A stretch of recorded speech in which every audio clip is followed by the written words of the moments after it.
ในรถดาวรมีในผลลือให้ดำใบกาเปียมาได้นิชีวิธีได้กดบานพี่ยิ้มช่วยสตรีนุในขนมปีปวนุกดบานนิยัยถากุนโปรระบบขยมมีนปัญหา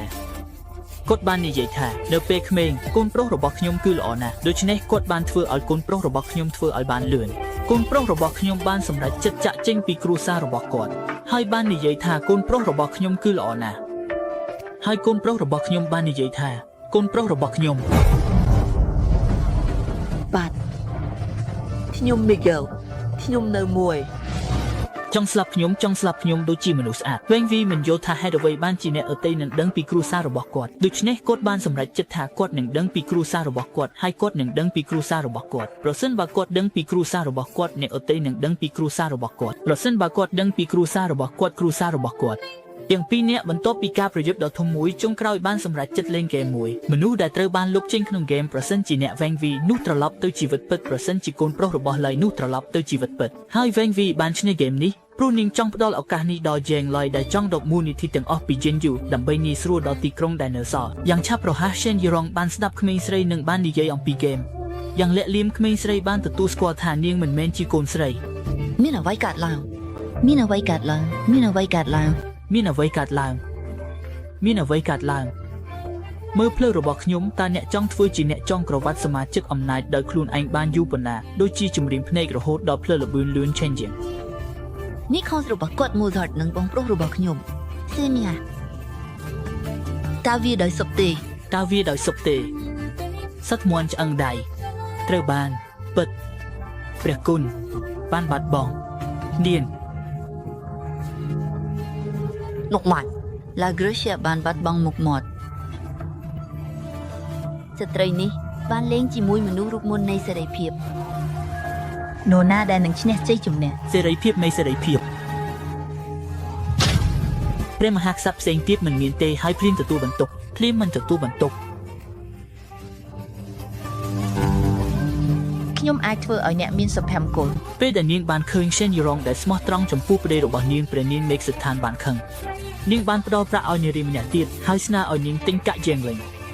ឈេនយីរងប្រឆាំងនឹងរឿងនេះមិនចង់និយាយអ្វីមួយនៅទីនេះប្រពន្ធមេឃសិដ្ឋានបានចាប់យកឱកាសហើយបានយកកាក់វែងវីនៅមុខប្តីហើយប្តីបានមានអារម្មណ៍ថាកូនស្រីកំពុងលេងជាមួយប្រពន្ធនាងខឹងហើយបានទៅបង្រៀននាងប្រពន្ធបានចេញពីភាពល្អឥតខ្ចោះនាងមិនបានរំពឹងថាវែងវីនឹងធ្លាក់ចូលក្នុងភាពល្អឥតខ្ចោះនាងបានបង្ហាញមុខអាក្រក់ជាងនេះរាត្រីសួស្តីថាមានភាសានៅក្នុងចំបង្កើតខ្សែភាពយន្តជាមួយ Foy Grace ភាគខាងត្បូងនៃ Gerona ហើយនោះក៏ជាភាសាមួយគ្រប់គ្រាន់ផងដែរស្មារតី Wu Channel និង Xavier Puig Woody និង Hachime ក៏ផ្ដល់ឲ្យយើងនៅរឿងនេះផងដែរពួកគេនិយាយថាពួកគេមិនអាចទុកខ្ញុំនៅក្នុងបន្ទប់នៃទីក្រុងបានទេហើយថាខ្ញុំត្រូវតែធ្លាប់ធ្វើឪពុកបាននិយាយថាកូនប្រុសរបស់លេគឺជាមនុស្សម្នាក់ដែលមានជំងឺធ្ងន់ធ្ងរគាត់ថាកូនស្រីមិនត្រូវប្រើវាទេគាត់ថាកូនស្រីមិនត្រូវប្រើវាទេគាត់ថាកូនស្រីមិនត្រូវប្រើវាគាត់ថាកូនស្រីមិនត្រូវប្រើវាគាត់ថាកូនស្រីមិនត្រូវប្រើវាគាត់ថាកូនស្រីមិនត្រូវប្រើវាទេគាត់ថាកូនស្រីមិនត្រូវប្រើវាទេខ្ញុំបានទទួលបង្កាន់ដៃនេះខ្ញុំបានទទួលជីវិតដែលខ្ញុំនឹងមានខ្ញុំបានទទួលរបស់កូនស្រីខ្ញុំឪពុកសូមជួយកូនស្រី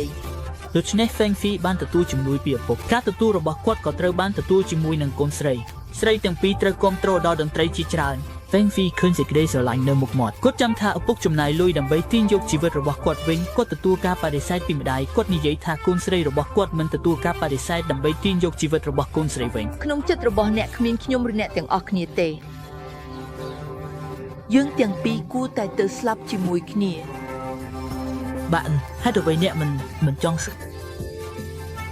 គង់ហ្វេគិតអំពីរឿងនេះគាត់បានបំលែងជំងឺទៅជាសត្វមួយហើយចង់ហាត់ចម្រៀងដោយស្ដាប់វាគាត់មិនបានរំពឹងថានឹងដឹងពីជំងឺនោះនឹងដឹងពីជំងឺនោះឡើយមិត្តរបស់ខ្ញុំបាននាំគាត់ទៅរកវាគ្រូពេទ្យបាននិយាយថាគាត់គ្រាន់តែដឹងពីជំងឺនៃជំងឺប៉ុណ្ណោះប៉ុន្តែជំងឺនៃជំងឺនោះហ្វុងហ្វេគិតថាគាត់បានបិទខ្លួននៅក្នុងរូងភ្នំហើយបានបិទដៃ ប្រហែលជាវាជាជំងឺដែលបានបិទខ្លួននៅក្នុងរូងភ្នំហ្វុងហ្វេអាចធ្វើបានតែថ្នាំនិងអនុវត្តមិត្តភាពប៉ុន្តែបច្ចេកទេសរបស់គាត់គឺជាជំងឺដូចជានារីបេញាវាជាជំងឺមួយ យ៉ាវមិនជឿនៅពាក្យនោះទេក្រវិលនេះច្បាស់ជាអ្វីដែលនាងផ្ញើឲ្យខ្លួនឯងហ្វាងហ្វេក៏និយាយបន្តថាពីរបីថ្ងៃមុននាងតែងតែផ្ញើប្រមាញ់ថ្លៃទៅឲ្យទាសករម្នាក់ឈ្មោះសៀងឆាវអ្វីដែលល្អបង្ហាត់ចេញមកវិញគឺជាអំពើក្លាហាននាងគិតថាមួយថ្ងៃណាមួយខ្ញុំនឹងត្រូវបានបណ្ដេញចេញជាមួយនឹងក្រវិលថ្លៃនេះមិនយូរប៉ុន្មានវានឹងធ្លាក់ទៅក្នុងដៃម្ដាយ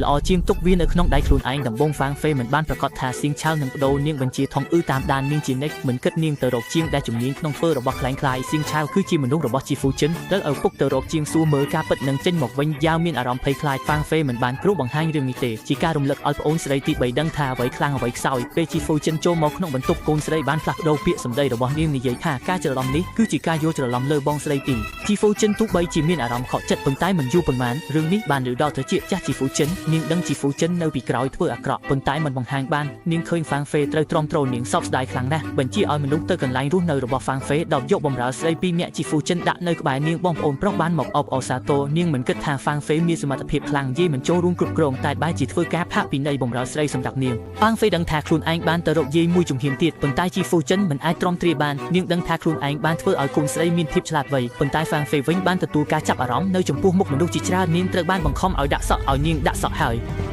ដូច្នេះការរៀបការរបស់គាត់ត្រូវតែគិតឲ្យបានល្អដើម្បីជៀសវាងការរិះគន់មាននរណាម្នាក់និយាយថាខ្ញុំមិនបានយកចិត្តទុកដាក់ចំពោះជីហ្វូចិនយប់មួយនាងបានដេកខោអាវឲ្យប្តីហើយមិនប្រុងប្រយ័ត្នបានចាក់ដៃរបស់នាងប្តីរបស់នាងបានសោកស្ដាយយ៉ាងខ្លាំងជីហ្វូចិនឃើញថាពេលវេលាសមស្របនាងបានលើកឡើងអំពីការរៀបការរបស់លីអេនាងបានឮថាកូនប្រុសតូចរបស់រដ្ឋមន្ត្រីក្រសួងមិនទាន់រៀបការទេហើយរូបរាងនិងអាកប្បកិរិយារបស់គាត់ល្អណាស់ប៉ុន្តែប្តីគិតថាត្រកូលមិនសូវល្អជីហ្វូចិនបានពន្យល់ថាទោះបីជាថ្នាក់តូចបន្តិចក៏ដោយប៉ុន្តែគាត់ជាមនុស្សស្មោះត្រង់និងសុចរិតជាពិសេសលីអេបានធំធាត់នៅក្បែរនារីសុចរិតគ្មានការសិក្សាវាមិនងាយស្រួលក្នុងការស្វែងរកមនុស្សដែលសមស្របពាក្យបានប៉ះពាល់ដល់ចិត្តប្តីរបស់នាងថ្ងៃបន្ទាប់នាងបានប្រាប់កូនស្រីអំពីការរៀបការនេះនិយាយថានេះគឺជាការជ្រើសរើសយ៉ាងប្រុងប្រយ័ត្នរបស់ជីហ្វូចិនហើយមិនអាចធ្វើឲ្យនាងខកចិត្តបានទេហ្វាងហ្វេមិនមានហេតុផលក្នុងការបដិសេធទេគ្រាន់តែអាចស្ដាប់តាមការរៀបចំរបស់ឪពុកជីហ្វូចិនប្រញាប់ប្រញាល់ចង់ឲ្យនាងរៀបការចេញទៅដូច្នេះនាងបានស្វែងយល់ថាអ្នកនោះជាអ្នកមានទេពកោសល្យគាត់បានធ្វើឲ្យគ្រប់គ្នាភ្ញាក់ផ្អើលគ្រាន់តែគាត់មិនចង់ចូលទៅក្នុងផ្ទះមនុស្សល្អបែបនេះជីស៊ូរ៉ានធ្វើដូចម្ដេចបានជាអនុញ្ញាតឲ្យគាត់ជាមួយខ្ញុំមិនយូរប៉ុន្មានក៏ដល់ថ្ងៃដែលឪពុកម្ដាយទាំងពីរជួបគ្នាជីហ្វូចិនមានមុខស្រស់ស្រាយនាងចង់ប្រឹងប្រែងគ្រប់វិធីដើម្បីធ្វើឲ្យការរៀបការនេះជោគជ័យដើម្បីស្វែងរកគ្រួសារល្អមួយសម្រាប់ជីងលី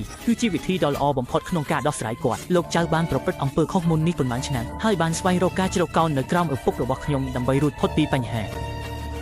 ឪពុករបស់ខ្ញុំកាន់កាប់អំណាចលើជីវិតរបស់គាត់ខ្ញុំស្អប់ជាងលីដែលបង្ខំឲ្យគាត់រៀបការទៅគ្រួសារចៅដោយមិនប្រើយើងជាក់ស្ដែងមានមនុស្សដែលចាប់គាត់មួយជីវិតមិនអាចលើកកាយឡើងវិញបាននៅពេលដែលហ្វាងហ្វេបានឃើញមនុស្សដែលត្រូវជួបជាមួយគ្នាលើកដំបូងគាត់បានរកឃើញថាគាត់មានស្នាមជួញជ្រៅនៅចុងភ្នែកនៅក្នុងទីក្រុងប៉េកាំងបុរសដែលមានទេពកោសល្យដោយគាត់នេះបានមានភរិយាច្រើនមកហើយប៉ុន្តែគាត់នៅតែមានអាយុច្រើនហើយនៅតែម្នាក់ឯងគិតតែអំពីការបង្កើនកូនចៅសម្រាប់គ្រួសារយេហ្វាងហ្វេបានសង្កត់ភ្លាមថាគាត់មានមិត្តស្រីម្នាក់ហើយប៉ុន្តែមិនអាចរៀបការជាមួយគ្នាបានទេតើធ្វើដូចម្តេចដើម្បីមិនអាចសមនឹងគ្រួសារចៅរបស់អ្នកបាន គឺជាភរិយានៅបន្ទប់ណាត្រូវបានគេរកឃើញលោកចៅកងចាប់ផ្ដើមមានអារម្មណ៍ភ័យខ្លាចហ្វាងហ្វីស៊ូថាតើគាត់ខ្លាចការប្រកាសអំពីការមានមិត្តស្រីខាងក្រៅឬទេដូច្នេះគាត់ប្រញាប់ប្រញាល់រកមនុស្សដើម្បីរៀបការជាមួយមនុស្សដែលមានស្ថានភាពសមស្របមិនពេញចិត្តអ្នកពួកគេមើលងាយអ្នកថាមានអាយុច្រើនហើយមនុស្សដែលមានស្ថានភាពខ្ពស់អ្នកមិនអាចឈានដល់បានមនុស្សដែលមានស្ថានភាពទាបម្ដាយឪពុកអ្នកមិនពេញចិត្តដូច្នេះអ្នកបានមើលឃើញខ្ញុំដែលជាកូនស្រីដែលមានឈ្មោះអាក្រក់ និយាយទៅវិញទៅមកគឺអ្នកបានសុំឲ្យខ្ញុំមានចិត្តសប្បុរសធម៌ធ្វើការជួយអ្នកដោយមិនគិតពីខ្លួនឯងធ្វើការងារជួយសង្គ្រោះអ្នកពីគ្រោះថ្នាក់ហ្វាងហ្វេបាននិយាយដោយផ្ទាល់ថានាងនឹងមិនរៀបការជាមួយគាត់ទេបើសិនជាត្រូវបានបង្ខំនោះការចូលមកផ្ទះជាលើកដំបូងគឺនឹងនាំមនុស្សក្នុងគ្រួសារទៅរកបញ្ហាជាមួយមិត្តស្រីនៅខាងក្រៅរបស់គាត់លោកចៅកុងភ្លាមត្រូវបានគេបន្លាចហ្វាងហ្វេបន្តព្រមានគាត់ថាក៏មិនអនុញ្ញាតឲ្យប្រើវិធីនេះដើម្បីបោកបញ្ឆោតស្ត្រីផ្សេងទៀតផង បើសិនជាគាត់ដឹងនោះគាត់នឹងបង្ហាញរឿងខាងក្រៅទាំងអស់ធ្វើឲ្យគ្រួសារចៅនៅក្នុងទីក្រុងមិនអាចលើកក្បាលឡើងបានលោកចៅកុងមិនបានគិតថាហ្វាងហ្វេមានសមត្ថភាពយ៉ាងនេះទេបន្ទាប់ពីចូលទៅក្នុងផ្ទះគាត់ឲ្យម្ដាយពិភាក្សាថ្មីអំពីការរៀបការនេះលោកស្រីជីឃើញថាផែនការមិនបានសម្រេចចង់លេបហ្វាងហ្វេចូលមាត់បន្ទាប់ពីត្រឡប់មកផ្ទះកូនសរសើរថានាងពិតជាខ្លាំងតើធ្វើដូចម្ដេចបានដឹងថាមានមិត្តស្រីហ្វាងហ្វេបញ្យល់ថានាងធ្លាប់មានមិត្តចាស់ម្នាក់រងគ្រោះដោយមនុស្សប្រភេទនេះបន្ទាប់ពីមានកូនហើយត្រូវប្តីមើលងាយមិនត្រឹមតែប៉ុណ្ណោះគាត់មិនត្រឡប់មកផ្ទះរយៈពេលមួយសប្តាហ៍ទៀតមនុស្សប្រភេទនេះចង់បន្តពូជតែប៉ុណ្ណោះដោយមើលទៅលើពូនារីគឺពិតជាមិនអៀនមែនទែនស្ត្រីណាម្នាក់បើដើរខុសជំហានមួយនឹងមិនអាចត្រឡប់មកវិញបានតែបុរសវិញធ្វើខ្លួនជាមនុស្សចូលចិត្តលេងសើចហើយក្រុមគ្រួសាររបស់នាងក៏ព្យាយាមបិទបាំងឲ្យនាង គួរឲ្យអាម៉ាស់ប៉ុន្តែតុងអ៊ឺព្រួយបារម្ភថាមេធ្មុកជីនឹងមិនឈប់យ៉ាងងាយថ្ងៃនេះអាចរកលោកចៅប៉ុន្តែថ្ងៃស្អែកមិនប្រកាសថានឹងរកលោកនីវឬលោកម៉ាហ្វាងហ្វីដឹងថាបើចង់នៅក្នុងគ្រួសារជាងត្រូវតែស្វែងរកផ្លូវផ្សេងនៅពេលដូចគ្នាសិនយូយ៉ុងគិតថាឡើងដើមឈើខ្ពស់តែគ្រប់ថ្ងៃរស់នៅមិនសូវសប្បាយចិត្តព្រះអង្គគង់ចាស់តែងតែបង្ខំឲ្យនាងគោរពជានិច្ចអ្នកពិតជាអស្ចារ្យទោះបីជាទម្រង់គោរពរបស់អ្នកក៏ស្អាតជាងបុរសផ្សេងភាពអួតអាងរបស់ព្រះអង្គគង់ចាស់ធំនាងដឹងថាសិនយូយ៉ុងត្រូវបានបញ្ជាឲ្យទៅត្រួតពិនិត្យការប្រឡងនៅពេលនេះនាងបានទៅកាន់មុខព្រះមហាក្សត្រនិយាយថាឆ្នាំប្រឡងតែប៉ុន្មានមុខវិជ្ជានោះហើយក៏មិនបានជ្រើសរើសមនុស្សមានទេពកោសល្យល្អនាងបានស្នើឲ្យប្រឡងជាគូវិញដោយឲ្យបុរសនិងស្ត្រីប្រឡងជាគូហើយសាលាបណ្ដុះបណ្ដាលជាតិនិងសាលាមិនយីតាំងមានការបង្រៀនខុសគ្នា ឲ្យបរោះនិងស្ត្រីប្រឡងជាមួយគ្នា